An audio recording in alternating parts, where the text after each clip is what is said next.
Assalamualaikum warahmatullahi wabarakatuh. Teman-teman, selamat datang di video ketiga dari 30 tokoh jahiliyah yang mungkin Anda tidak tahu.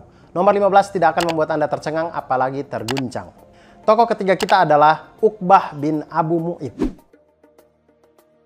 Dia ini adalah salah satu tetangga dari Rasulullah SAW yang mana juga suka mengganggu beliau. Kalau orang-orang Quraisy yang lain itu mengganggu Nabi Muhammad SAW ketika di luar rumah, maka Uqbah ini selain mengganggu dia di luar rumah, dia juga mengganggu bahkan sampai Rasulullah SAW ada di dalam rumah. Tetap diganggu sama dia. Dia ini tetangga yang memang jahatnya minta ampun. Saya ketika membaca kisah tentang Uqbah bin Abu Mu'id ini, dalam pikiran saya itu dia ini seperti anak-anak yang atau orang yang so asik di tongkrongan, yang rela melakukan apapun agar dibilang asik oleh teman-temannya di tongkrongan. Kalian pasti punya orang-orang yang seperti ini. Nah, Uqbah bin Abu Mu'id ini kurang lebih kayak gitu. Jadi suatu saat Nabi Muhammad SAW sedang sholat di Ka'bah. Kemudian tidak jauh dari situ ada sekumpulan orang-orang Quraisy yang lagi duduk-duduk. Mereka sedang melihat Nabi Muhammad SAW sholat di situ.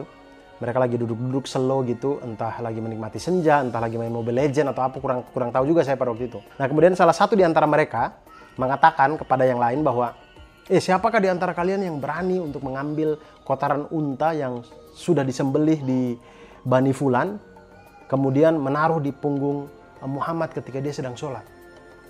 Nah, yang lain tidak ada yang menyanggupi itu.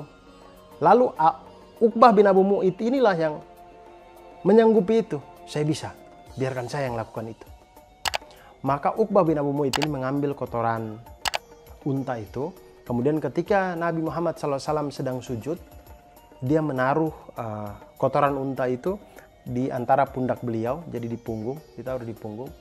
Kemudian sambil melakukan itu, mereka semua orang-orang Quraisy yang lain tertawa, Uqbah juga tertawa.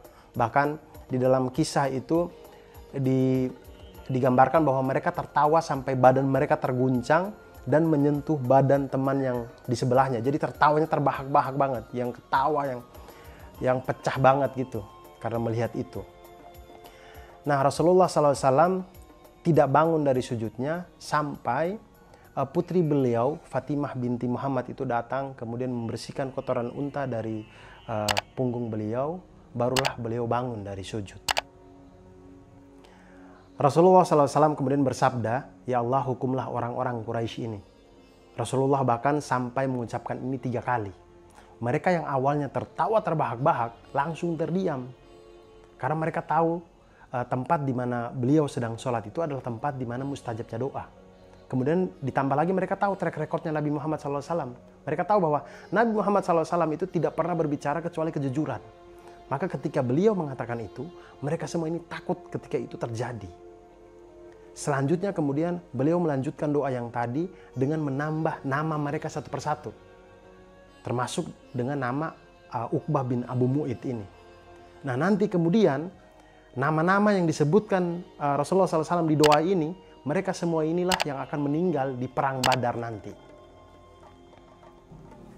Uqbah bin Abu Mu'id ini bahkan pernah melilit leher Rasulullah SAW ketika Rasulullah sedang sholat di Ka'bah.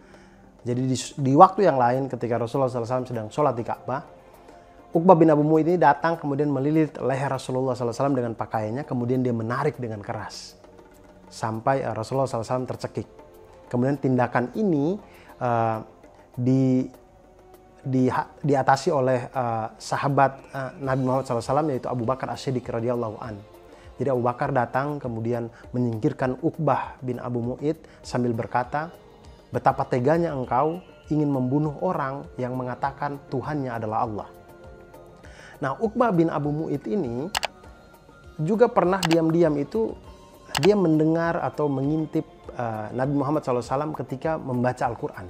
Jadi ketika Nabi Muhammad SAW mengajarkan orang atau apa gitu, dia itu diam-diam itu mencuri dengar bacaan Al-Quran. Nah, pada saat dia melakukan ini, itu sebenarnya dia terpesona. Dia tahu bahwa ini bukan kalimat-kalimat syair yang biasa dia dengar. Ini kalimat agung, kalimat yang tidak pernah didengar oleh bangsa Arab. Jadi dia itu terpesona, bahkan di kisah lain itu menyebutkan bahwa Uqbah bin Abu Mu'id itu sempat mengucapkan syahadat di depan Rasulullah SAW.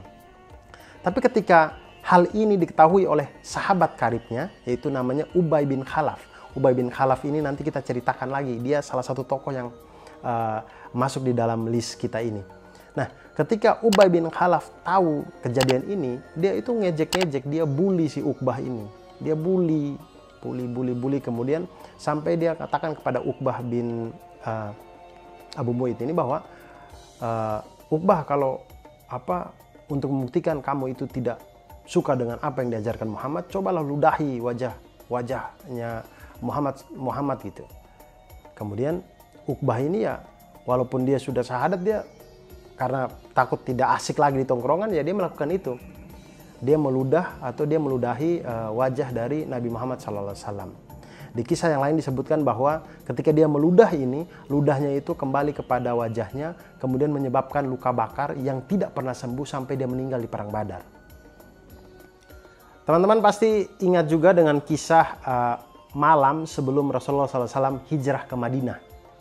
Jadi ini kisah yang cukup terkenal juga, yang mana Rasulullah SAW meminta Sayyidina Ali bin Abi Thalib radhiyallahu an untuk tidur di tempat tidur beliau, menggunakan selimut beliau. Sementara Rasulullah SAW keluar dari rumah, kemudian menemui Abu Bakar As-Siddiq untuk mengatakan bahwa, memberitahu bahwa sudah turun izin untuk beliau dan Abu Bakar As-Siddiq radhiyallahu an hijrah ke Madinah. Nah, di malam yang sama itu, ketika Rasulullah SAW keluar dari rumahnya, di luar rumah itu ada 11 orang Quraisy yang menunggu beliau dengan pedang terhunus, yang bermaksud untuk menunggu pagi sampai bangunnya Nabi Muhammad SAW untuk dibunuh. Nah, salah satu dari 11 orang ini adalah Uqbah bin Abu Mu'id. Di Perang Badar nanti, Uqbah bin Abu Mu'id ini menjadi salah satu tawanan perang yang mana kepalanya akan dipenggal oleh Ali bin Abu Thalib. Dan begitulah teman-teman cerita dari Uqbah bin Abu Mu'id. Semoga kita bisa menarik manfaat dari cerita ini. Dan sampai jumpa di video berikutnya. Selamat berbuka puasa.